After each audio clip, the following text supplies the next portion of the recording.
Welcome to NBA Showtime, presented by AT&T. Here's your host, Maria Taylor. So it is the champs versus the challengers. OKC looking for back-to-back titles. The San Antonio Spurs, they broke a 6-year playoff drought by winning 62 regular season games and have found themselves in the Western Conference Finals. Shai Gilgeous-Alexander, the newly minted two-time MVP, just the 14th player to do that in back-to-back seasons. And we are more than happy and praising the basketball gods that brought us here to celebrate this awesome series that we're expecting to have tonight's start. Maria Taylor alongside the Hall of Famers Carmelo Anthony, Tracy McGrady here with you. Vince Carter, he's sending all of his love, but he's celebrating his daughter's graduation, so we'll hold it down for you, and we look forward to welcoming him in for Game 2. Listen, guys, some of the interesting news that has already come out. De'Aaron Fox, he is not going to be playing for the Spurs. He's dealing with a right ankle injury. J-Dub, he will be playing. He is healthy and ready to go. But he's playing for the first time since April 22nd. So let's get into it. And those two things happening, coming right into the gates, what that means for this matchup. I would say this, that hurts Spurs transition opportunities because Fox is so fast, getting out in transition, being able to create opportunities for himself and his teammates. So it puts pressure on now Castle, right? And another thing that Fox does is takes care of the basketball, whereas Castle, a little bit more careless, turnover prone a little bit if the pressure's on him. So I think OKC has the advantage there, missing, Fox being able to have that transition impact. And Fox also, to add on, he's a closer too, right? So you miss a closer, you miss somebody who can change the pace of the game. You miss somebody who really knows how to play in the pick and roll with Wemby. So it's a big loss for Fox in Game 1. But this is chess, man. They swing, whoever swings first, and they got to swing after. Hey, that part. De'Aaron Fox, listen, he's kind of like the Unk. He's 28 years old, so he's bringing some of that veteran leadership. That's crazy. I know. Meanwhile, these are two very, very young teams. Good news, obviously, for OKC. J-Dub, Jalen Williams, will be back in the mix. Let's get into the impact that he brings, T-Mac, to OKC. Yeah, well, tonight, J-Dub, welcome back. He's going to have to utilize his skill set to be able to create opportunities for him and his teammates. Right here, he blows by the primary defender and beats the best defender in Wemby getting to the basket. Again, probing. The big man is in a drop coverage. He has the ability to come off that and knock down a three. He's going to need to utilize that tonight. And this is him giving opportunities for his teammate on the defensive side with his head on the swivel, getting this easy transition basket. Welcome back, J-Dub. We look forward to him having that impact because he's one guy that can create his own shot, and they're going to need him to knock down some mid-range shots tonight. Yeah, missed the last 6 games with a left hamstring injury, but ultimately he is an all-star. He's a guy that they need on the court. He is going to get the start. We just found out. On the other side, Dylan Harper getting his first playoff start here, but the rookie's been unfazed all postseason, Melo. Well, his poise is what, kind of excites me and take my hat off to him. When you talk about somebody at his age who's able to handle different type of moments, but you haven't had this moment right here on the road, first road playoff series against the champs. This is what you really want. I mentioned this early on in the show. You want this experience as a young player. You want to go up against the best. I think I'm the best, so I'm going up against the best. And we feel like we have an opportunity to win this, and I'm a major part in our success. So, Dylan Harper, man, you got it this far. No pressure on you. Just go out there and play basketball. It's a long series, brother. No pressure. You only started 4 times in the regular season. Come and get this playoff start in Game 1 of the Western Conference Finals.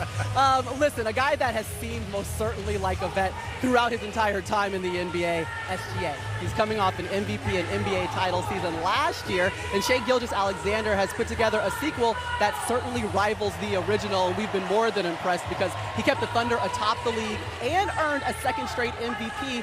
And guess what? Last night, SGA sat down with Mike Tirico after becoming just the 14th player to win the award in back-to-back seasons. All right, can I read you a list? Absolutely. Bill Russell, Will Chamberlain, Kareem, Moses, Bird, Magic, Jordan, Duncan, Nash, LeBron, Steph, Giannis, Jokic, and now you. Back-to-back MVPs. What does it mean to you to be on a list of one-name guys in the NBA? It's amazing. It really is. A lot of those guys you named are like responsible for like my joy in basketball growing up as a kid. Guys that like shaped the game into how it's played today. It's ridiculous that that kid that was watching those guys play basketball has achieved some of the things that they have. But it just goes to show you, you can achieve anything you want to in life. You just got to go get it. I thought it was pretty neat last year when you won. You said, I want to come back next year even better. What did you go back into the lab, and what drove you back into the lab to come back even better than your MVP season the first time around? I don't feel like I was the best version of myself, honestly, last year. Like, I felt like there was still room for me to grow. I just felt like there were still so many places that I could take my skills and really affect the game at a higher level. The feeling I had was amazing after I won. But a year later, someone gets a chance to have that same feeling. And if you take it for granted, you might never get that feeling again. And I want to do everything in my power to feel it. San Antonio beat you guys 4 out of 5. Mm-hmm. What did you learn about them going up against them this year? Yeah, a really, really good team. Young, fast, athletic. They do a lot of things well, and that's why they won 62 games this year. Like, there's no coincidence. They're a really good basketball team. It's not only us; everybody in the league knows it.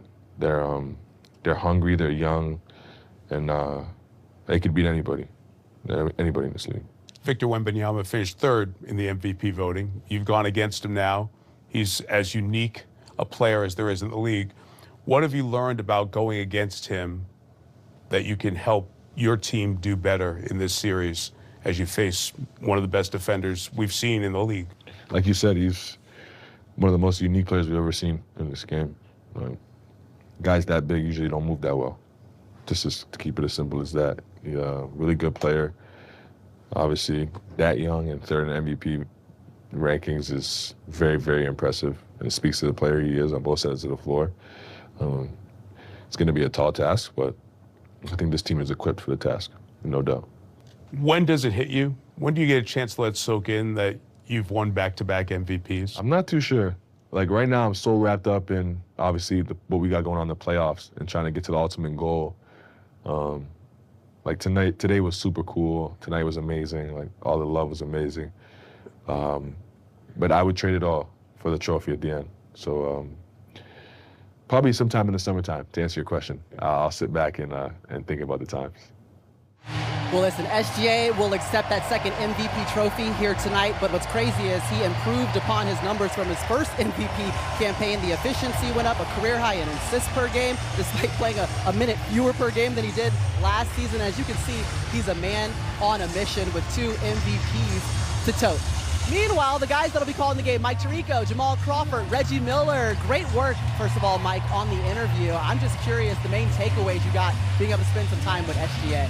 Maria, as humble as he sounds, he is on and off camera, and you saw that with the faces of his teammates as he was surrounded at the big press conference. They were all hanging on his every word. He's the leader on the floor, off as well, very humble. And the guy's got great gifts, too, by the way, for the helping him get the MVP, which is pretty nice. And he is very intentional, and the gifts were intentional as well, the golf clubs, the trench coat. But even on the court, he's playing like his future self is telling him, take full advantage of every opportunity. He's a 2-time MVP now. He still wants to get better. He's who you want leading a franchise and be one of the faces of the NBA.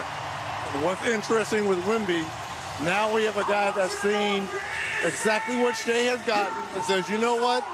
I want some of that.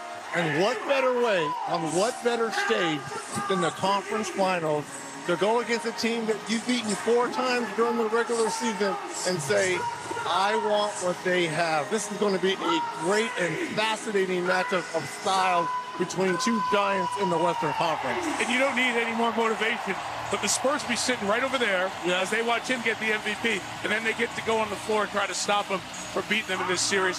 If you can't tell, we are so excited. Somebody's been around the league for a while said, maybe it's the most anticipated conference final we've had in a decade. A lot of hyperbole. Hopefully the Hoops lives up to it. Maria will see y'all here in a little bit. All right, we appreciate it. Y'all have an amazing call, and I got to take that from Mike. Do you guys believe, since we haven't started yet, so best series, most anticipated series in a decade, you would agree? Sure. I think so. You have the MVP, and then you have the Defensive Player of the Year. And the Defensive Player of the Year wanted the MVP, so yeah, I think so. Since Golden State, Cleveland, absolutely. Okay, well, listen, we are still looking, so let's get into it. The Spurs must do what in order to have success here in Game 1 against OKC? Oh, I mean, this is a hostile environment. You talk about the OKC, a team who has everything. They got the ring, they got the home court, they got the MVP cover tonight. They got everything. They got the fans